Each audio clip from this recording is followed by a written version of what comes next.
Exciting news, guys! We've just returned from an exhilarating weekend at the NASCAR races, and guess who's the talk of the town?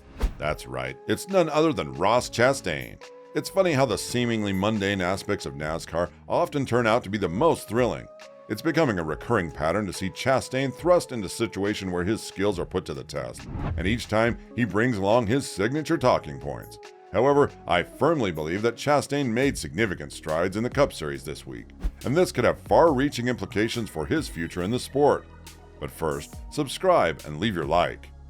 Let me fill you in if you missed out on the action last Sunday.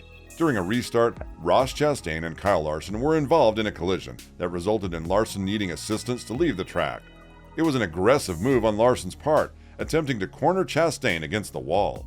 Similar incidents have occurred at Darlington before, but this one stood out as particularly unusual. Chastain found it disconcerting because it deviated from the norm, especially after a restart. Following the incident, Chastain and team owner Rick Hendrick made some noteworthy remarks while Kyle Larson quietly walked away. Here's what Chastain and Mr. Hendrick had to say.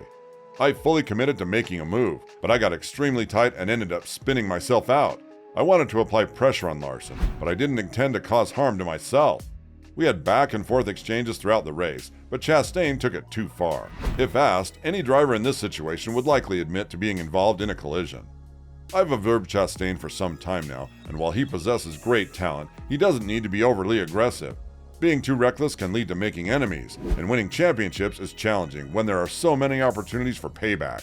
I genuinely think he's a talented driver, and if he can dial it back a bit, he'll realize that there's a time and a place to race. Dale Earnhardt Sr. once said to me after one of his races, "He's got all the talent, he just doesn't know how to race." Even Dale Earnhardt Jr. possesses a natural instinct for when to push and when to exercise caution. Chastain is undeniably talented, but he's also managed to alienate many people in the NASCAR community. Kyle Larson, this isn't the first time incidents like this have occurred. Be it at Dover or Talladega, it's getting tiresome dealing with these rivalries. Of course, these drivers are competitors, but since he drives a Chevrolet like us, I'm not bothered if he ends up crashing into our cars. In fact, I've even assured Chevrolet that they'll be compensated if any damage occurs. People will walk all over you if you don't stand your ground. I'm a staunch Chevrolet supporter, just so you know. But when someone deliberately targets us, I expect my team to hold their ground, and I won't urge them to back down simply because Chevrolet is involved. To be honest, I was surprised by what happened. Rick Hendrick typically doesn't criticize or make veiled threats towards other drivers in public. Moreover, such incidents are extremely rare within his racing team in the Cup Series. The only time I can recall something similar occurring was back in the 1980s when Jeff Bodine and Dale Earnhardt had their issues. Hendrick's discontent should serve as a wake-up call and send ripples throughout the NASCAR garage. For the first time in his career, a young driver like Chastain is making waves, and the up-and-coming Trackhouse team is giving established competitors like Chevrolet a run for their money. We heard Cliff Daniels mentioning Chevrolet, so it's safe to assume that there will be discussions about this incident. The fact that Hendrick has stated his drivers, and even himself, will not tolerate such treatment raises suspicion. Clearly, Hendrick doesn't appreciate being taken advantage of. When will we get the respect we deserve? My guess is that Chastain will face significant scrutiny in the coming days. Over the past year and a half, he has been involved in altercations with nearly a third of the competition. He has managed to rub a wide array of teams, from the top tier to the underdogs, the wrong way. Many drivers would relish the opportunity to seek revenge on him during the playoffs or the championship race when they have nothing to lose. Chastain might require special protection from NASCAR if he makes it to the championship four. In many ways, this echoes the experiences of previous rookie sensations or young drivers who displayed incredible raw speed but lacked the experience to harness it effectively. This situation is particularly intriguing because Chastain seems to consistently cross the line. However, this time it was a deliberate move.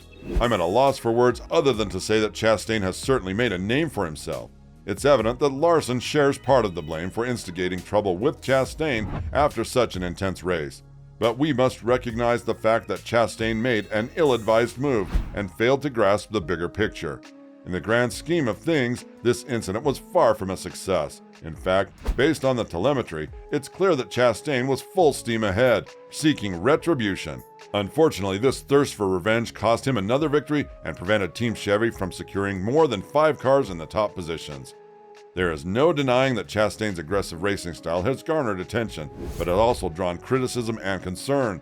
Many wonder if he will learn from these experiences and adapt his approach or continue down a path that could ultimately hinder his chances of achieving greatness in the sport. Only time will tell how this saga unfolds and how it will shape Chastain's future in NASCAR. Will Hendrick drivers retaliate against Chastain? It's highly probable. When drivers are pushed to their limits, frustrations can boil over. We've seen cases like Joey Logano repeatedly pushing others on the track, and the surprising moment when Matt Kenseth wrecked Logano at Martinsville. I don't believe drivers intentionally wreck others, including Truex, who was equally frustrated with Chastain. However, when a driver consistently pressures another, like Kyle Larson did with Chastain for 3 weeks, consequences are expected. What does this mean for the Hendrick-Chastain rivalry? It will continue, no doubt. The 4 Hendrick teams are top tier, with drivers like Josh Berry and Alex Bowman in the number 48, Byron's number 24 securing multiple victories, Larson consistently leading laps, and Chase Elliott's reliability. They will be at the forefront alongside Chastain, gaining momentum. The rivalry will likely intensify through the summer, potentially leading to major issues in the playoffs if things don't calm down. Hendrick may even eliminate Chastain from championship contention. Alex Bowman's potential remains unknown, with nothing to lose, seeking retribution as possible. If a Hendrick driver is affected by Chastain, why not derail his season in return? Trackhouse, too, is at a crossroads, deciding whether to embrace the villain role or settle as Hendrick's second-tier Chevy team. This rivalry will lead to conflicts. Historically, Chevy teams haven't challenged Hendrick much, but Trackhouse and Chastain have added fuel to the fire. Caution is necessary from Chevrolet and Trackhouse, as pressuring Chastain too much could lead to more mistakes. I credit Chastain for not immediately apologizing. At least he stood his ground. While I wouldn't engage in such behavior, I understand how it adds excitement for the fans. Will there be any changes in the situation? Only time will tell. It's hard to imagine that nothing will be done, or at the very least, an attempt to grab Chastain's attention by entering him in a non-points race at North Wilkesboro, a short track. Chastain needs to be mindful of the long-term implications. There are some incredibly fast drivers out there who feel they owe him something, like Larson, Kyle Busch, and even Martin Truex Jr. The number 11 is associated with the number 1, reigniting past conflicts between them. However, I don't foresee any immediate shifts in the dynamics. It's highly unlikely that Chevrolet and Trackhouse will ask Chastain to step down from his position. His somewhat confrontational nature is what has brought him to this point in his career. Ultimately, I believe the NASCAR community will have to address the situation on their own, hopefully without any physical altercations like the one involving Noah Gragson. Nevertheless, I'm sharing this information with you to hear your thoughts on Ross Chastain's contract and what Hendrick has to say about the situation. Feel free to leave a like and share your opinions. If you enjoyed this video and want to see more content like this, please subscribe to my channel and give it a thumbs up.